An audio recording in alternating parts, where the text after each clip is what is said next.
Saúdo a todos com a graça, a paz e a misericórdia do Senhor. Sou o pastor Moisés Vieira de Lima e começamos aqui mais um subsídio para a nossa escola bíblica dominical. Lição de número 12 deste segundo trimestre de 2023, para 18 de junho de 2023. E o assunto da lição é criando filhos saudáveis. Criando filhos saudáveis. E nós vamos para o nosso textuário, verdade prática, e também para a nossa leitura bíblica em classe, certo? O textuário está em Lucas 2:52, que diz: E crescia Jesus em sabedoria e em estatura e em graça para com Deus e os homens. Verdade prática. A vontade de Deus é que os pais eduquem seus filhos de acordo com os princípios divinos, a fim de que eles cresçam de maneira saudável e equilibrada. Maneira saudável e equilibrada.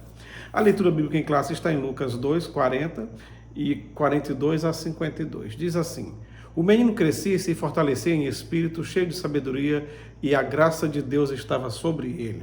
E tendo ele já 12 anos, subiram a Jerusalém, segundo o costume do dia da festa. E, regressando eles, terminados aqueles dias, ficou o menino Jesus em Jerusalém e não o souberam seus pais. Pensando, porém, ele, que viria de companhia pelo caminho, andaram caminho de um dia e procuraram-no entre os parentes e conhecidos. E como não encontrasse, voltaram a Jerusalém em busca dele. E aconteceu que, passados 3 dias, o acharam no templo, assentado no meio dos doutores, ouvindo-os e interrogando-os. E todos os que ouviam admiravam a sua inteligência e respostas. E quando o viram, maravilharam-se e disse-lhe sua mãe: Filho, por que fizestes assim para conosco? Eis que teu pai e eu, ansiosos, te procurávamos. E ele lhe disse: Por que é que me procuráveis? Não sabeis que me convém tratar dos negócios de meu pai? E eles não compreenderam as palavras que ele lhes dizia. E desceu com eles e foi para Nazaré. E era-lhe sujeito, e sua mãe guardava no coração todas essas coisas. E crescia Jesus em sabedoria, estatura e em graça para com Deus e os homens. Bom, vamos para o nosso comentário da revista, mas a palavra-chave é equilíbrio. A palavra-chave da lição de hoje é equilíbrio. Diz a introdução: O Senhor Jesus nasceu numa família normal. Ele teve como pai José, como mãe Maria. Deus falou em sonhos com José a respeito da concepção virginal de Maria por meio da obra do Espírito Santo. Por isso, ele se tornou o pai adotivo de Jesus. Nesta lição, estudaremos o desenvolvimento de Jesus dentro da família de José e Maria, seus pais. Nosso propósito é extrair lições da casa de nosso Senhor que nos auxiliem nos desafios familiares atuais. Muito bem. A lição de hoje, deixa eu ajustar aqui, tudo na base do improviso. A nossa lição de hoje vem falar de uma família normal, chamada de Sagrada Família, tudo bem, Sagrada Família, mas para os moldes da época e também conforme é o projeto de Deus, uma família perfeitamente normal, não tinha nada de espetacular na família que Deus escolheu para que seu filho, Jesus, o Salvador do mundo, viesse a nascer. E é exatamente esse o título do primeiro tópico, uma família normal. E na sequência do tópico vem falando aqui sobre, trazendo algumas informações de José e Maria, todos os dois descendentes da família real de Davi. Entretanto, Jesus é chamado de filho de Davi, mas nunca filho de Salomão. E a gente precisa fazer esse breve parênteses, explicar por que Jesus é filho de Davi, mas não filho de Salomão, se Salomão era filho de Davi. Quando você estuda a genealogia de Jesus, pegando o texto de Mateus, ali é a genealogia de Davi, seguindo até José, via Salomão. Salomão, filho de Batseba. E aí Salomão teve Roboão e foi indo, até que chegou o período do cativeiro babilônico, daquela leva de pessoas para a Babilônia, e o rei naquele período ali, Deus disse que não teria descendente dele no trono de Davi, como Deus tinha prometido ter sempre uma lâmpada, e não teria. Então, bem ali quebrou a sequência. E como é que faz agora para se cumprir em Jesus a palavra que Deus prometeu para Davi, que ele sempre teria uma lâmpada no trono? Através de Maria, porque a genealogia de Mateus vem por Salomão e chega até José, e José não participou, digamos assim, do ato em que Jesus foi concebido. Nesse caso, por isso que o texto aqui da lição diz que José era pai adotivo, certo? Agora, Salomão teve um irmão, filho de Davi, chamado Natã. Não confunda com o profeta Natã. Natã, irmão de Davi. Natã, a descendência dele e sua genealogia é vista, melhor explicada, na genealogia de Jesus em Lucas. A genealogia de Mateus é de Salomão para José. A genealogia de Lucas é de Natã para Maria. Então, quando o texto vai mostrando todas as gerações dos filhos de Natã, filho de Davi, vai chegando até que chega em Eli. E de Eli passa para José. Peraí, mas em Mateus, o pai de José era um cara chamado Jacó. E agora em Lucas diz que o pai de José é Eli, porque aquele Eli não era pai de José, é pai de Maria. E por que aparece o nome José? Porque a genealogia se dava pelo lado masculino, pelo pai, certo? É por isso que aparece ali. Porém, Lucas explica, José que se pensava ser pai de Jesus. Então entendemos que aquela genealogia é de Maria. Nesse caso, a promessa de Deus para Davi, que ele sempre teria uma lâmpada, se cumpre não na genealogia real, por Salomão, mas na genealogia por Natã, que se misturou com os levitas e a família sacerdotal e chegou até Maria. Porém, aí se cumpre a palavra de que Jesus também é rei e sacerdote, certo? Muito bem. Então, José, casado com Maria, você já sabe da história de Jesus, que foi concebido por graça de Deus, através do Espírito Santo. José não participou. Porém, Jesus cresceu num ambiente familiar, igual qualquer família daquela época. E aí, depois que Jesus nasce, só então José teve o seu relacionamento sexual com Maria, e ela teve outros filhos, pelo menos 4 homens e umas meninas, que a Bíblia não diz quantas moças eram, só fala os 4 rapazes e seus nomes. E não vamos confundir aqui como alguém quer dizer que não. Irmão ali era uma forma de tratar, porque naquele tempo não se chamava primos, então os primos também eram chamados de irmão e tal, e tal, e tal. Não vamos por isso aí não, que a Bíblia não dá vazão para isso. Jesus é chamado de primogênito de Maria, já como uma forma de dizer que ele é o primeiro de outros, de tantos que ela teve, certo? Primogênito é diferente de único. Primogênito é o primeiro de vários filhos. Jesus foi primogênito de José e Maria, certo? Muito bem. No segundo tópico fala sobre o modo de criação de Jesus. Como disse, Jesus foi criado como qualquer menino judeu, sendo levado para a sinagoga, sendo ensinado as sagradas letras desde pequeno, porque aí por volta dos 12 anos tinha que passar numa sabatina sobre a lei de Moisés, e só então poderia participar melhor da vida em meio aos adultos. Ainda quando 40 dias de nascido, foi circuncidado, depois foi apresentado no templo, com 8 dias de nascido circuncidado, com 40 dias apresentado no templo. Então Jesus teve uma vida normal como qualquer criança da sua época. Ele não teve uma criação especial, uma alimentação especial, roupas especiais, porque Maria ficava dizendo, José, esse menino é diferente, olha o que o anjo falou, e tal, e tal. Ele foi criado como qualquer menino e recebeu a profissão do pai, como era costume naquele tempo. Hoje, o pai pode ser lavrador e o filho vai ser outra coisa. Mas naquela época, quem era ferreiro, o filho já sabia que a profissão dele ia ser a do pai. Quem era marceneiro, carpinteiro, o filho ia ser... Então, naquele tempo, os jovens, os filhos, não tinham muita preocupação que profissão ele teria. A regra era, a profissão que meu pai tem será a minha profissão.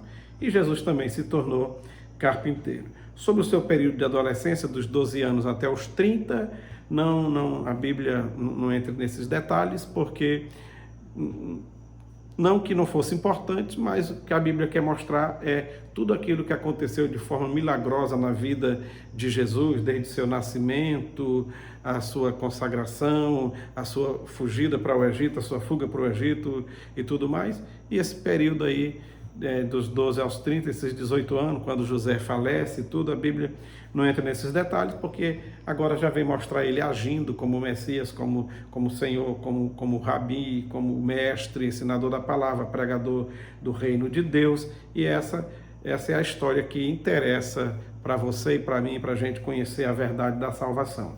Esse período em que Jesus ficou sendo arrimo de família, ajudando a criar os irmãos mais novos, a Bíblia não entra nesse detalhe, certo?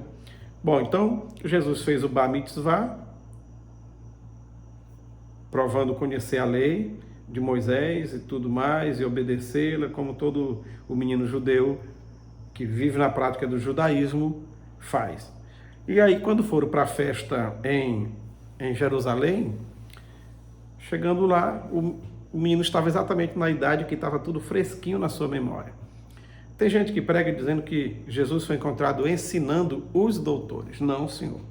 Ele estava entre os doutores, como num debate bíblico, fazendo pergunta para eles, num padrão tão alto, como nunca outro menino perguntou para eles sobre a Bíblia, com profundidade, que eles estavam admirados daquele menino, vinha com perguntas iguais àquelas. E eles respondiam. Aí eles faziam também pergunta para ele, acima do que se fazia para os meninos daquela idade, a média de pergunta que eles faziam. Vamos trazer para os nossos dias. Imagine o menino que está ali nas fases iniciais na escola, está ali no 4º, 5º ano, e de repente se faz pergunta para ele que vai cair lá no Enem. Foi mais ou menos isso que os doutores estavam fazendo, perguntas profundas para Jesus. Ele respondia e também fazia perguntas com profundidade de conhecimento teológico muito grande. Então era isso aí, ele não estava ensinando os doutores, mas estava vendo ali um momento de partilha, de conhecimento e tudo, e a admiração era que ele daquela idade, que ainda não tinha passado pela escola dos rabinos, estava tratando de assuntos que via de regra só quem passava por lá é que saberia questionar e responder tais perguntas, certo? Entendemos que a educação dada em casa por Maria também foi muito boa. A gente não pode simplesmente dizer, não, mas é porque ele era Jesus, então, mas ele estava ali como um menino, como homem, como qualquer outro menino da Judéia, não estava ali como divindade propriamente dita, certo? Então, levamos para Maria os créditos, porque a mulher, a mãe em casa, é que ensinava o menino, as sagradas letras e tudo, o pai reforçava, mas era muito mais a mãe e depois o pai também, ensinando pelo caminho, sentando, levantando. Então o casal José e Maria, parabéns para eles por terem ensinado muito bem a palavra de Deus. Agora você e eu, como é que nós estamos ensinando? Tem pais cristãos que até lê a Bíblia. Agora trazer o menino, questionar com ele, ensinar para ele, perguntar para ele, fazer ele estudar e dizer, meu filho, me pergunte e tudo, aí a gente falha muito nesse quesito, certo? Bom, tudo que se tem de conhecimento acerca dos anos ocultos de Jesus é que ele aprendeu a profissão de carpinteiro com José, como já disse, exerceu até os 30 anos, aí depois começou o seu ministério. O tríplice desenvolvimento de Jesus está aqui no 3º tópico. Jesus crescia em sabedoria. Se ele crescia em sabedoria, é onde eu reafirmo que a parte divina não conta. Porque se fosse contar a parte divina, não precisava crescer em sabedoria, porque a sabedoria já estaria 100%. Se ele estava crescendo em sabedoria, então estamos falando da parte humana mesmo de Jesus. Recebeu uma educação básica que qualquer menino judeu recebia. Ele aprendeu a ler, a escrever e viver uma vida simples, pois sua família era uma família pobre, certo? Isso não impedia que ele crescesse em sabedoria, em graça, diante de Deus e das pessoas. Não era um menino antipático, enjoado, era benquisto, era agradável a sua presença, por isso crescia também em graça diante da sociedade. E como qualquer outro menino, desenvolveu-se na sua estatura, tá? Bom, aí temos aqui no 4º subtópico desse 3º tópico, onde fala de lições importantes, olhando para o desenvolvimento de Jesus e sua família, podemos aprender que a educação de filhos cristãos tem a ver com o desenvolvimento emocional, social e principalmente espiritual. Equilíbrio e bom senso não podem faltar na educação dos nossos filhos. Olha, o comportamento dos pais reflete no comportamento dos filhos. Pais, nós pais, enquanto pais, pai e mãe, falando de pais, pai e mãe, nosso comportamento, o nosso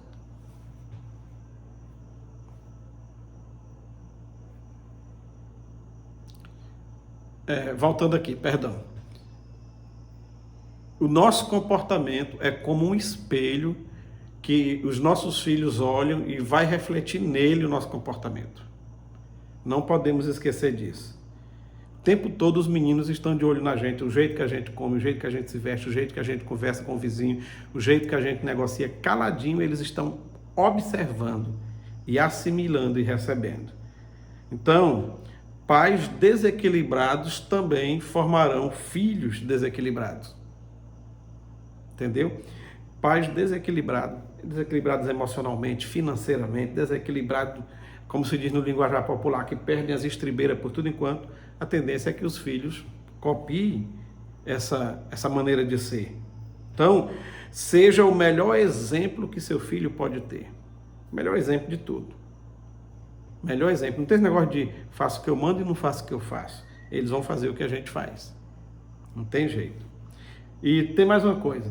Para que nossos filhos, a criança, cresça e seja um adolescente, um adulto equilibrado, ensine ele desde cedo a ser resiliente. Você sabe o que é ser resiliente? Resiliente é a capacidade de apanhar e levantar, cair e levantar, tomar prejuízo e não desistir, falir, mas lutar e abrir de novo a loja. Ser resiliente é não desistir quando os problemas vêm. É não deixar a criança desde cedo a abandonar porque não deu certo. Tá? Que ele aprenda que errar é normal, que perder vai acontecer, nem sempre a gente ganha tudo, mas que ele precisa ser resiliente. A prova não foi bem nessa prova não, mas meu filho, você vai estudar e na próxima você vai tirar uma nota maior. Não é chegar e dizer, mas você não faz nada, você não trabalha, a única coisa que você faz é dormir, comer, estudar, ainda tira uma nota dessa. Não façamos isso. Não façamos isso. Ensinemos nossos filhos a serem resilientes. Outra coisa, observe, seu filho tem amigos, sua filha tem amigos, ele não precisa ter um mundaréu de amigos, não. Mas se essa criança, esse menino, esse rapazinho, esse adolescente, não se relaciona com ninguém, tem assim uma vida muito isolada, é muito na dele, não tem, entendeu? É um sinal de alerta. Precisa observar o comportamento, quem sabe conversar, se for o caso, até pedir ajuda de especialistas aí e tal, psicanalista e tudo mais, porque o natural é que uma criança, um adolescente viva bem e tenha bom entrosamento com outros coleguinhas, certo? E ainda, ajude ele a ter uma autoestima elevada, ajude. Não deixe a criança, quando já está começando a desenvolver ali um complexo de inferioridade, ninguém gosta de mim, é porque tudo que eu faço não dá certo. Não, ajude a ter autoestima. Não, meu filho, não é assim não. Essas coisas podem acontecer com qualquer um. Grandes homens e mulheres de sucesso no mundo também passaram por isso, certo? Então, ajude essa criança a ter uma autoestima elevada. E para isso a gente não pode ser crítico demais. Exigir do filho um grau de perfeição que nem a gente mesmo tem. Não sejamos hipócritas, certo? A gente tem que dizer para ele, meu filho, é assim mesmo. É errando que se aprende. Tente de novo, faz mais uma vez, siga em frente. Vamos lá, da próxima vez vai dar certo. Não desanime não. Então, que a gente seja crítico, mas com limite. Não sejamos críticos a tal ponto de dizer, mas nunca vai para frente, não vai dar certo e tal, você é um pra nada, você nunca tal. Você é burro. Tem pai que já fala logo diretamente assim, com todas as palavras. Não seja assim. Não sejamos assim, tá? Outra coisa, para que nossos filhos cresçam e sejam adultos equilibrados, eles precisam saber desde cedo que nem tudo é um mar de rosas. Porque tem pais que não querem deixar os filhos verem as agruras da vida, as dificuldades que tem em casa. Sabe aquele filme A Vida é Bela, que o cara faz de tudo para o menino não ver que eles estão numa guerra, faz de tudo para o menino achar que eles estão numa brincadeira, numa gincana? Tudo bem, interessante a mensagem que o filme talvez queira passar, de não deixar o menino ver as coisas ruins da vida, mas não é o caso. Nós estamos numa Segunda Guerra Mundial, toda a família tem problema e o filho precisa saber disso, que nem sempre a gente tem dinheiro, que nem sempre a gente vai comer a melhor comida, que nem sempre a gente vai poder ir para tudo que é passeio, que nem sempre a gente pode ir para tudo que é viagem. Deixa ele saber que nem tudo é um mar de rosa. Não tente blindar a criança das dificuldades da vida, porque eu não quero que meu filho tenha a vida que eu tive, a dificuldade que eu tive. Não, as lutas e dificuldades que a gente teve na nossa infância nos ajudou a ser quem a gente é. Tá? Deixa ele saber que os problemas existem, que ele vai ter problema na sua vida. Certo? Se a gente blindar a criança disso, no dia que ele tiver os problemas dele, o mundo dele se acaba, porque ele não foi treinado para isso. E aí, às vezes, nós erramos por querer poupar nossos filhos dos problemas familiares. Pelo contrário, nas menores coisas mais simples que você for fazer, peça a opinião dele, ele vai se sentir importante. O pai vai mudar uma parede em casa para fazer um puxadinho ali e tudo. Meu filho, o que você acha? E tal, essa parede aqui. O que você acha do projeto aqui do papai? O pai riscou aqui no papel. O que você acha do tamanho aqui? Você acha que vai ficar bom a lavanderia aqui nesse lugar? Mesmo que você, que ele dê pitacos ali, ideias que talvez você não vá usar, mas é bom. Já vai incluindo ele em pequenas soluções dentro de casa, certo? Para ele ter como capacidade lá na vida lá fora, quando seguir a sua própria vida, de já saber resolver problemas. Outra coisinha ainda também, é preciso conscientizar os filhos, já desde que ele tenha já um bom entendimento, de que nem sempre papai e mamãe vão estar com eles. Nem sempre papai e mamãe vai estar presente. Que um dia eles podem estar aí no mundo sem pai e sem mãe. Todos nós podemos morrer a qualquer momento. Ninguém vai ficar aí até virar pedra, né? Então eles precisam saber que os pais deles também podem morrer. Assim como morre o pai de todo mundo, avô de todo mundo, meu filho, um dia o papai vai morrer. Não sei quando que é, mas vai acontecer. Espero que não seja tão cedo. Espero morrer velhinho, mas vai acontecer. Então, meu filho, é a vida que segue. Já vai trabalhando o emocional da criança, porque o pai morre e o menino vira zumbi. A mãe morreu, a menina vira zumbi, trancada dentro do quarto, não sai, não conversa mais com ninguém, entra na depressão porque a mãe dela morreu, está lá enterradinha, tranquila com Deus, e o filho está aqui na depressão, na caverna, não sai, não pega a luz do sol, não come direito e tudo. Mamãe morreu, minha vida acabou. E muitas vezes a culpa também é dos pais que não prepararam os filhos para esse momento, da sua falta, certo? Não, meu filho, um dia eu vou morrer. Mas a sua vida vai seguir, você levante a cabeça e vai em frente e tal, principalmente se você, pai e mãe, seus pais já morreram, você diz, aqui estou eu, meu pai já foi, minha mãe já foi, mas eu estou aqui firme com vocês. Então isso vai acontecer também, já vai preparando a criança, o rapazinho, a mocinha, para situações da vida que são muito difíceis, tá? Muito bem, e quando esse filho, essa filha quiser falar sobre seus problemas, ouça. Problema que pra gente que é pai, já tem mais experiência, meu Deus, a besteira dessa, esse menino ficar sofrendo com a... Besteira pra gente, mas a gente já passou por aquilo e não tinha mesmo a maturidade que temos hoje, e quem sabe na época também ririam da gente. Por isso, ouça o que ele quer falar já desde criancinha, ouça os seus sentimentos, ouça sobre suas emoções, o que ele está pensando, e orientemos, tá? Quando o menino estiver falando, mãe, eu fiz aquilo com a professora, mas eu não estou sentindo muito bem, eu estou sentindo uma coisa ruim. Diga, isso, meu filho, é arrependimento que você está sentindo. Esse é um sentimento chamado arrependimento. Tá certo, se você estivesse de boa, tranquilo, achando bom, porque te disse aquilo com a professora, você estaria errado.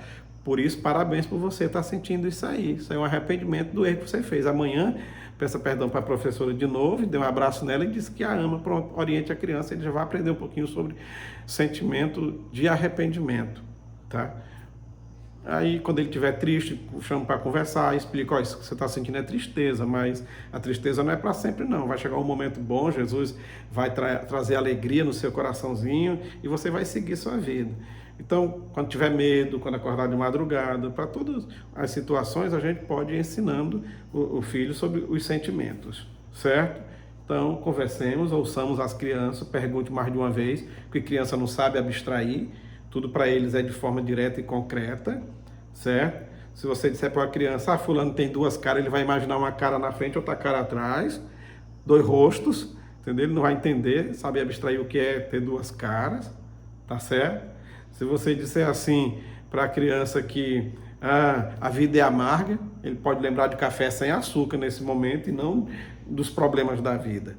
Então, converse, pergunte mais de uma vez quando a criança falar para a gente entender o que é que ela quer saber, porque de repente ela vem querendo saber uma coisa e nós, com a nossa forma de entender, a gente desmantela tudo que a criança está querendo colocar para fora e a gente leva para outra situação, tá bom? Então é isso aí. Jesus viveu numa família equilibrada, cresceu numa família que lhe ensinou bem a palavra de Jesus, e essa família de Jesus é um exemplo de boa formação familiar. Que a nossa família seja um ambiente propício para o desenvolvimento espiritual, emocional e social dos nossos filhos. Que Deus os abençoe, obrigado pelo carinho. Se você veio até aqui, curte aí e compartilha esse vídeo. Um abraço para todos e a gente se vê no próximo vídeo, se Deus quiser, em nome de Jesus.